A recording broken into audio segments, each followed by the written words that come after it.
مسجد میں کوئی شخص آیا اور فجر کی جماعت ہو رہی تھی، اب اسے کیا کرنا چاہیے؟ وہ جماعت میں شامل ہو جائے یا پہلے فجر کی سنتیں ادا کریں؟ اور پھر اسے خوف بھی ہے کہ اگر فجر کی سنتیں پڑھنے لگا تو کہیں جماعت نہ نکل جائے۔ تو اس طرح کے کچھ سوالات آئے تو ان کے جوابات کیا ہیں؟ تو جواب کو سمجھنے سے پہلے کچھ باتیں سمجھ لیجئے۔ فرائض، سنتیں، مستحبات یہ ہوتے ہیں لیکن ان کے مراتب مختلف بھی ہوتے ہیں۔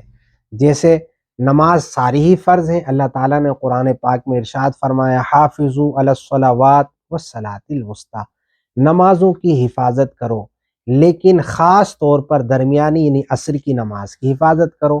اب ساری ہی نمازیں فرض تو ہیں نا، پانچوں نمازیں فرض ہیں، لیکن پانچوں نمازیں فرض ہونے کے باوجود ارشاد ہوا کہ عصر کی نماز کا زیادہ خیال رکھو۔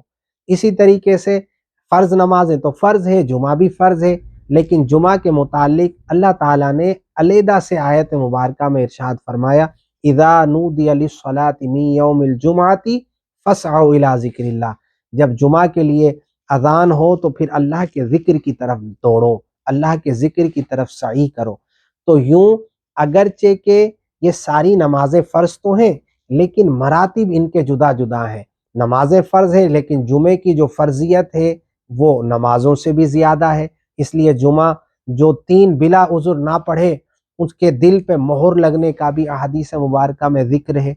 اسی طریقے سے جو سنتیں ہوتی ہیں وہ ساری سنتیں تو ہیں، سنت مؤکدہ تو ہیں، لیکن ان کے مراتب مختلف ہیں۔ ظہر سے پہلے کی جو 4 سنتیں ہیں یہ بھی سنت ہیں، فجر سے پہلے کی جو 2 سنت ہیں یہ بھی سنت تو ہیں، لیکن اس کی اہمیت زیادہ ہے، بلکہ بعض علماء نے تو اسے واجب کا درجہ دیا ہے کہ فجر سے پہلے کی جو سنتیں ہیں یہ واجب کے قائم مقام ہے، قریب با واجب ہے۔ تو یوں مراتب مختلف ہوتے ہیں۔ اب آتے ہیں سوال کی طرف۔ تو صرف یہ فجر کی سنتوں کا معاملہ ہے کہ فجر کی سنتوں کی اہمیت بہت زیادہ ہے۔ کوئی شخص مسجد میں آیا، جماعت ہو رہی تھی، تو اگر وہ جو شخص آیا وہ یہ تحری کرے، وہ یہ سوچے کہ اگر میں سنتیں پڑھ لوں تو میں جماعت میں شامل ہو سکتا ہوں یا نہیں، اگر اسے یہ لگتا ہے کہ وہ سنتیں پڑھ کر جماعت میں شامل ہو جائے گا، بھلے تشہد میں آخری وقت تشہد میں وہ امام کو پائے، تو اسے حکم یہ ہے کہ یہ سنتیں پڑھے گا پہلے، اس کے بعد یہ جماعت میں شامل ہوگا۔ اور اگر اسے یہ لگتا ہے کہ اگر اس نے سنتیں ادا کی تو پھر امام صاحب فجر کی جماعت کا سلام ہی پھیر دیں گے، تو اب اسے حکم یہ ہے کہ اب یہ سنتیں نہ پڑھے بلکہ اب یہ جماعت میں شامل ہو جائے۔